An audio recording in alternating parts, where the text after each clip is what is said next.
तो चलिए शुरुआत करते हैं आज के अपने सबसे पहले क्वेश्चन के साथ। हमारा फर्स्ट क्वेश्चन है, जैविक समुदाय में प्राथमिक उपभोक्ता कौन है, निम्न में से हमें बताना है। ठीक है, ऑप्शन ए मांसाहारी, सर्वाहारी, शाकाहारी या फिर डेट्रीटिवोर।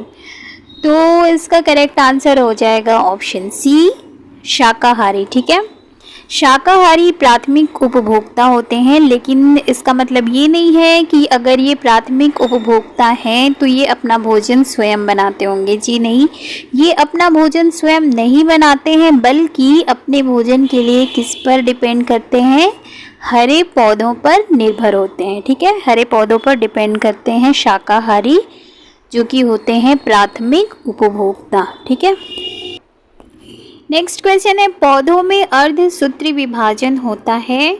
ऑप्शन है मूल शीर्ष में, पराग कणों में, तने में या फिर पराग कोश में। ठीक है, तो इसका करेक्ट आंसर क्या हो जाएगा, इसका करेक्ट आंसर हो जाएगा ऑप्शन डी।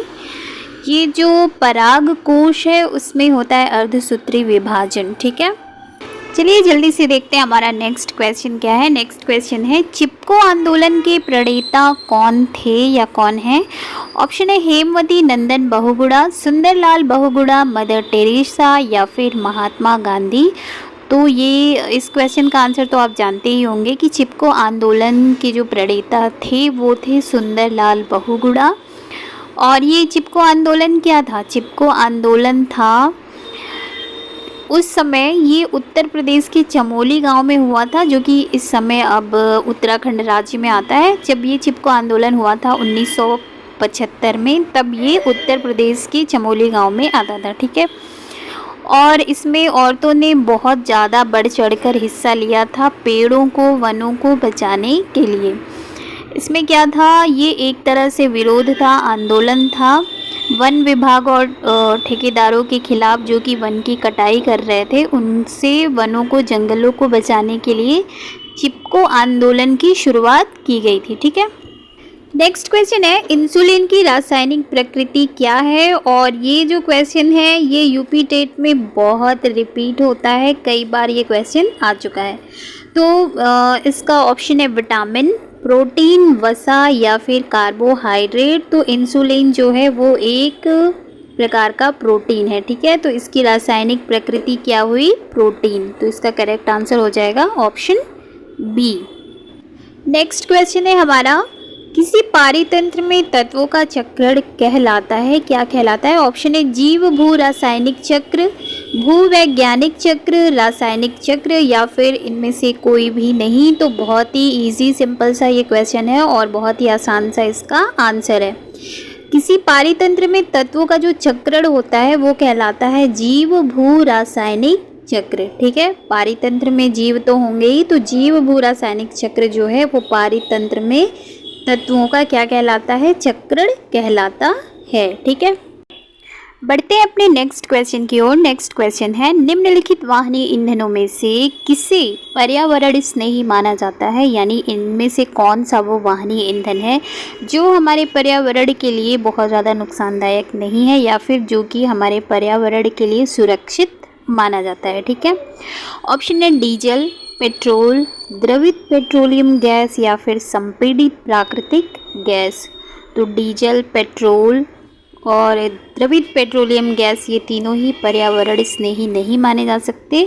तो इसका करेक्ट आंसर हो जाएगा ऑप्शन डी, संपीड़ित प्राकृतिक गैस। ठीक है, CNG कंप्रेस्ड नेचुरल गैस जो है वो हमारे पर्यावरण के लिए क्या माना जाता है, अच्छा माना जाता है, पर्यावरण फ्रेंडली माना जाता है CNG। ठीक है, नेक्स्ट क्वेश्चन है, निम्न में से कौन सा पादप उत्पाद साबुन का विस्थापन है। ठीक है, ऑप्शन दिया हुआ है रुद्राक्ष, रीठा, तेंदू या फिर ये सभी, यानी ये तीनों। तो इसका करेक्ट आंसर हो जाएगा ऑप्शन बी, रीठा। ठीक है, ये बहुत ही इजी सा क्वेश्चन है। देखिए, आप में से बहुत सारे लोगों ने रीठा देखा होगा। रीठा में सेपोनीन होता है जो साबुन का काम करता है। ठीक है, और अगर आप इसे पानी के साथ मिलाएंगे, अगर बहुत सारे लोग तो जैसे बालों को साफ़ करने के लिए पुराने टाइम में क्या करते थे, रीठे को पानी में भिगोते थे और ये साबुन की तरह झाग देता है। इसमें क्या होता है, इसमें होता है सेपोनीन। तो इसका करेक्ट आंसर हो जाएगा ऑप्शन बी रीठा। नेक्स्ट क्वेश्चन है, ज्वर नियंत्रण में आमतौर पर सबसे अधिक प्रयोग की जाने वाली औषधि है, कौन सी औषधि है जिसका यूज़ हम ज्वर नियंत्रण यानी फीवर को कंट्रोल करने में, बुखार को कंट्रोल करने में आमतौर पर सबसे ज़्यादा यूज़ करते हैं। ऑप्शन है ब्रूफेन, बी कॉम्प्लेक्स या फिर पैरासीटामोल या फिर लिव 52। तो बहुत ही सिंपल इजी सा क्वेश्चन है और आंसर भी है, तो इसका करेक्ट आंसर हो जाएगा ऑप्शन सी पैरासीटामोल। ठीक है, जो फीवर है, ज्वर है, बुखार है, उसको कंट्रोल करने के लिए, नियंत्रण में लाने के लिए हम यूज़ करते हैं आमतौर पर पैरासीटामोल जो कि ज्वर बुखार को कंट्रोल करता है। ये जो ब्रूफेन है इसका यूज़ हम करते हैं गठिया, माइग्रेन, इसका भी यूज़ बुखार को नियंत्रण करने में करते हैं, बट ये सूजन, गठिया, माइग्रेन से संबंधित रोगों के लिए स्पेशली किया जाता है। बी कॉम्प्लेक्स एक विटामिन है जिसका यूज़ करते हैं हम अपनी इम्यूनिटी बढ़ाने के लिए, हार्ट, दिमाग और बहुत सारी चीज़ों के लिए ये यूज़फुल होता है। ये एक होता है विटामिन्स। और लिव 52 होता है हमारे पाचन संबंधी समस्याओं के लिए, भूख बढ़ाने के लिए और पाचन से संबंधित जो भी होते हैं उसके लिए हम लिव 52 यूज़ करते हैं। तो इसका करेक्ट आंसर हो जाएगा ऑप्शन सी पैरासीटामोल। ठीक है, नेक्स्ट क्वेश्चन है हमारा, दही निर्माण हेतु कौन सूक्ष्मजीवी उत्तरदायी है? दही जमाने में कौन सा सूक्ष्मजीवी उत्तरदायी होता है, ये हमें बताना है। ऑप्शन है एस्परगिलस, स्ट्रेप्टोकोकस, स्ट्रोवायरस, लैक्टोबैसिलस। तो इसका करेक्ट आंसर हो जाएगा ऑप्शन डी लैक्टोबैसिलस, जो कि हम बचपन से सुनते आ रहे हैं। दही निर्माण करने में, दही जमाने हेतु लैक्टोबैसिलस सूक्ष्मजीवी पूरी तरह से उत्तरदायी होता है। ठीक है, तो इसका करेक्ट आंसर क्या हो जाएगा? इसका करेक्ट आंसर हो जाएगा ऑप्शन डी। नेक्स्ट क्वेश्चन है, मानव रुधिर वर्ग की खोज सर्वप्रथम किस वैज्ञानिक ने की? ठीक है, ऑप्शन है लैंडस्टेनर, जेनिंग्स, पेंटिन एवं मास्ट या फिर कार्ल मार्क्स। बताइए, मानव रुधिर वर्ग की खोज सबसे पहले किस वैज्ञानिक ने की थी? तो इसका करेक्ट आंसर हो जाएगा लैंडस्टेनर। ये जो हमारा ब्लड ग्रुप है, जो हम जानते हैं कि हम A+ हैं, O हैं या B हैं, जो भी हैं, इसकी खोज किया किसने? इसकी खोज किया था लैंडस्टेनर ने। ठीक है, किसने किया था? लैंडस्टेनर ने।